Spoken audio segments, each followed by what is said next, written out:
National Electrical Code Section 230.3 Prohibition of common neutral applies to standby generators. This code states that conductors of different systems, including conductors of different circuits of the same system, must not occupy the same enclosure, raceway, cable, or other means of common containment unless isolated by barriers or other approved methods. Therefore, the output of a generator cannot be run through Building 1 to feed Building 2 unless certain conditions are met. Firstly, the buildings are separately serviced. Each building must have its own service entrance equipment, including a meter and disconnect switch, and be supplied by separate feeders from the generator. Secondly, the generator output is isolated. The generator output must be isolated from the Building 1 wiring system by a transfer switch or other approved method. This ensures that the generator output does not accidentally energize the Building 1 wiring when the normal utility supply is restored. If the buildings are not separately serviced or the generator output is not isolated, then running the generator output through Building 1 to feed Building 2 would create a common neutral, which is prohibited by National Electrical Code Section 230.3. This is because a common neutral can create a dangerous situation where the neutral conductor is overloaded, which could result in a fire or electrical shock hazard. The service entrance equipment typically includes the service disconnect, overcurrent protection, and grounding electrodes. The service disconnect is used to disconnect the building from the utility power supply. The overcurrent protection protects the building's wiring from overloads and short circuits. The grounding electrodes provide a path for fault current to flow back to the source, which helps to protect people from electrical shock. The transfer switch is a device that is used to switch the building's power supply from the utility power supply to the generator power supply. The transfer switch must be rated for the full load of the building. The transfer switch must also be properly installed and maintained to ensure that it operates safely and reliably. There are two main types of transfer switches: manual and automatic. A manual transfer switch requires the user to manually switch the power supply from the utility to the generator.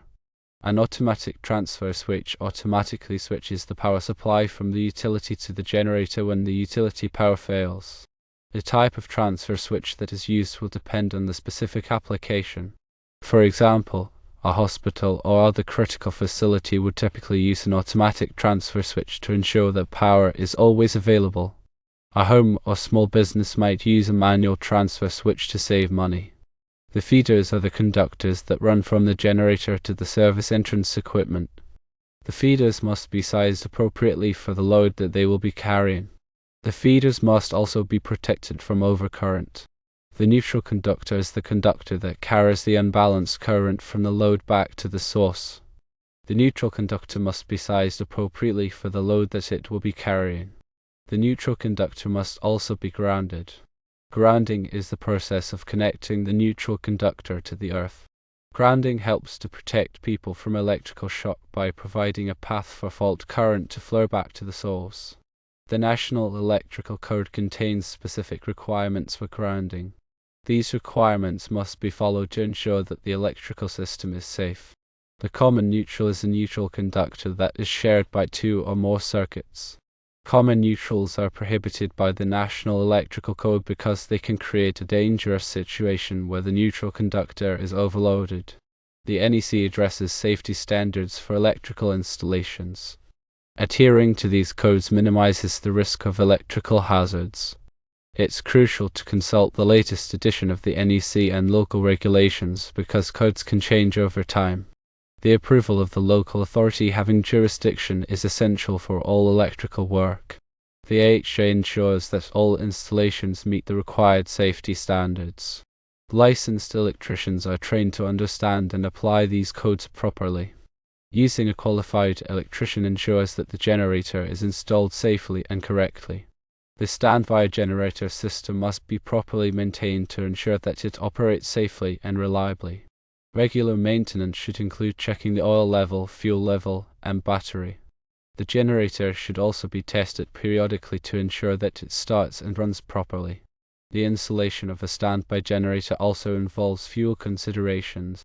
The type of fuel used by the generator, such as natural gas, propane, or diesel, needs to be taken into account. Fuel storage and delivery systems must comply with relevant codes and regulations. Proper ventilation is required for generators to prevent the buildup of carbon monoxide. The exhaust system must be designed to safely vent exhaust gases away from buildings and people. Noise is another consideration when installing a generator.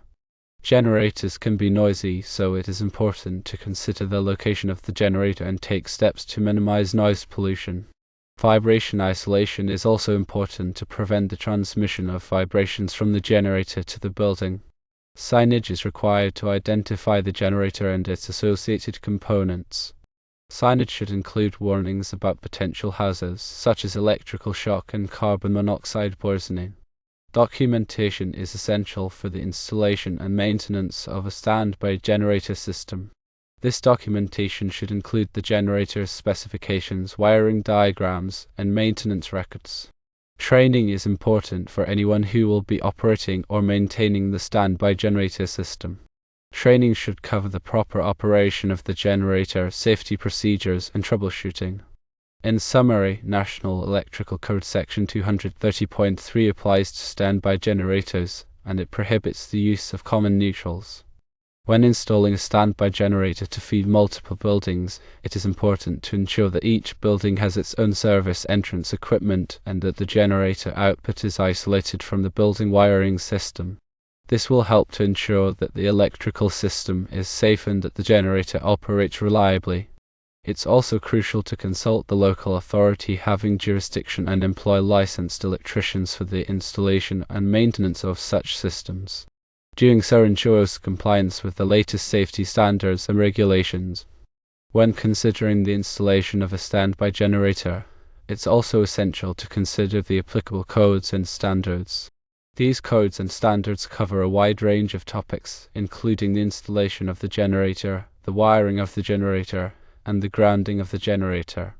Some of the relevant codes and standards include the National Electrical Code, the National Fire Protection Association Standard 110 Emergency and Standby Power Systems, and the International Building Code. The National Electrical Code provides detailed requirements for the installation of electrical systems, including standby generators. The NEC covers topics such as the sizing of conductors, the installation of overcurrent protection, and the grounding of electrical systems. The National Fire Protection Association Standard 110 provides requirements for the performance of emergency and standby power systems. NFPA 110 covers topics such as the reliability of the generator, the maintenance of the generator, and the testing of the generator. The International Building Code contains requirements for the installation of standby generators in buildings. The IBC covers topics such as the location of the generator, the ventilation of the generator, and the fire protection of the generator. In addition to these codes and standards, there may also be local codes and regulations that apply to the installation of standby generators. It is important to check with the local authority having jurisdiction to determine what codes and regulations apply in a specific area. Compliance with these codes and standards is essential to ensure the safe and reliable operation of the standby generator system. Failure to comply with these codes and standards can result in fines, penalties, and even legal action. It is also important to note that the codes and standards that apply to standby generators can change over time. It is therefore important to stay up to date on the latest requirements. One way to stay up to date on the latest requirements is to subscribe to industry publications and attend industry conferences. Another way to stay up to date is to work with a qualified electrician who is familiar with the latest codes and standards. Sizing the generator correctly is another critical factor. The generator needs to be sized to handle the anticipated load. Undersized generators will be unable to supply the needed power. Oversized generators are inefficient and can be costly. A load calculation should be performed to determine the appropriate size for the generator. This calculation should take into account all of the loads that will be powered by the generator. The loads should be categorized as either essential or non-essential. Essential loads are those that must be powered during a power outage, such as life support equipment, emergency lighting, and fire pumps. Non-essential loads are those that can be powered during a power outage, such as air conditioners, televisions, and appliances. The generator should be sized to handle all of the essential loads, plus a portion of the non-essential loads. The amount of non-essential loads that can be powered will depend on the size of the generator and the available fuel. The generator should be located in a well-ventilated area. The generator should not be located in an area where it will be exposed to the elements. The generator should be located away from flammable materials. The generator should be located in an area that is easily accessible for maintenance. The generator should be installed on a concrete pad or other solid surface. The generator should be properly grounded. The grounding system should comply with the requirements of the National Electrical Code. The generator should be connected to the electrical system by a qualified electrician. The generator should be tested before it is put into service. The test should verify that the generator is operating properly and that it is able to supply the needed power. The generator should be maintained on a regular basis. The maintenance should include checking the oil level, the fuel level, and the battery. The generator should also be inspected for any signs of damage. Transfer switches facilitate safe transitions between the utility and generator power. Automatic transfer switches automatically switch the load to the generator during a power outage and back to the utility when power is restored. Manual transfer switches require manual operation. Transfer switches prevent backfeeding, which can be dangerous. Backfeeding occurs when the generator sends power back into the utility grid. This can energize down power lines and create a hazard for utility workers. Transfer switches isolate the generator from the utility grid. This prevents backfeeding and protects utility workers. Transfer switches should be installed by a qualified electrician. The transfer switch should be properly sized for the load. The transfer switch should be installed in a location that is easily accessible. The transfer switch should be tested on a regular basis. The generator should have overcurrent protection. Overcurrent protection protects the generator from damage caused by excessive current flow. Overcurrent protection can be provided by fuses or circuit breakers. The overcurrent protection should be sized to protect the generator. The overcurrent protection should be installed in a location that is easily accessible. The overcurrent protection should be tested on a regular basis. The generator should have a fuel supply. The fuel supply can be either gasoline, diesel, natural gas, or propane.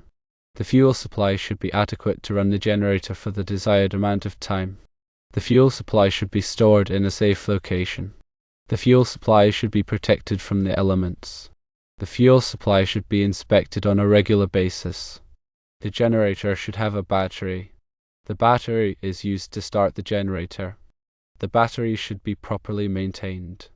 The battery should be tested on a regular basis. The battery should be replaced when it is no longer able to hold a charge. The generator should have a maintenance schedule. The maintenance schedule should include checking the oil level, the fuel level, and the battery. The maintenance schedule should also include inspecting the generator for any signs of damage. The maintenance schedule should be followed on a regular basis. A common issue when dealing with generators involves unbalanced loads. Unbalanced loads can cause the generator to overheat and fail. Unbalanced loads occur when the current draw on each phase of the generator is not equal. This can happen when one phase is supplying more power than the other phases. To avoid unbalanced loads, it is important to distribute the load evenly across all three phases of the generator. This can be done by using a load balancing panel. A load balancing panel will automatically distribute the load evenly across all three phases. Another common issue when dealing with generators involves voltage regulation. Voltage regulation is the ability of the generator to maintain a constant voltage output.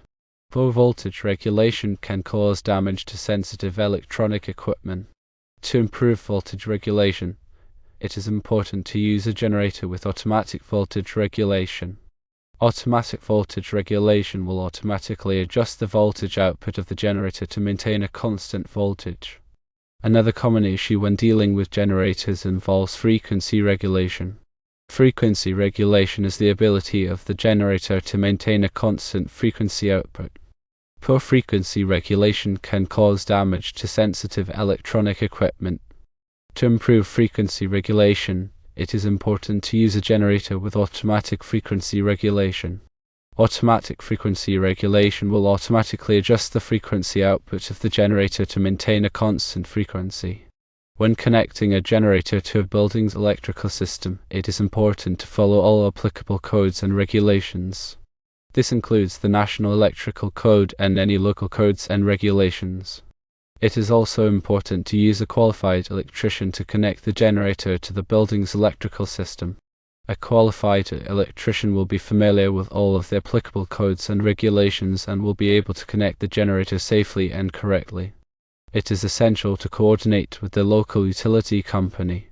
Utility companies have specific requirements for connecting generators to their grids. Proper coordination ensures a safe and compliant installation. The utility company may require the installation of additional equipment such as a transfer switch or a disconnect switch. The utility company may also require the generator to be inspected before it is connected to the grid. The generator's grounding system is also essential. Grounding helps protect against electrical shock. The grounding system should comply with National Electrical Code requirements. Proper grounding ensures a safe and reliable installation. Generators that are permanently installed typically require permits. Permits ensure compliance with local regulations. Contact the local building department for permit requirements.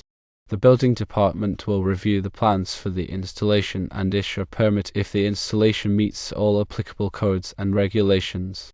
Proper ventilation is a critical safety consideration. Generators produce carbon monoxide, which is a deadly gas. The generator should be located in a well-ventilated area. The exhaust from the generator should be vented away from buildings and people. Carbon monoxide detectors should be installed in buildings where generators are used. These detectors provide an early warning of carbon monoxide buildup. Regular testing of the generator system is a key maintenance item. Testing ensures the generator starts and operates properly. Regular testing can also identify potential problems before they become serious. Testing should be performed by a qualified technician. Emergency procedures should be developed and documented. These procedures should cover what to do in the event of a power outage. The procedures should also cover how to start and stop the generator. Everyone who is responsible for operating the generator should be familiar with the emergency procedures. Remote monitoring systems provide status updates. Remote monitoring can alert users to problems with the generator. These systems allow for proactive maintenance and faster response times. Selecting the right type of generator is essential. Generators are available in a variety of sizes and types. The type of generator that is best for a particular application will depend on the specific needs of the application. Some common types of generators include portable generators, standby generators, and inverter generators. Portable generators are small, lightweight generators that can be easily moved from one location to another. Portable generators are typically used for temporary power needs such as camping or tailgating. Standby generators are permanently installed generators that are designed to provide power during a power outage. Standby generators are typically used in homes, businesses, and hospitals. Inverter generators are generators that produce a clean, stable power output. Inverter generators are typically used to power sensitive electronic equipment such as computers and televisions.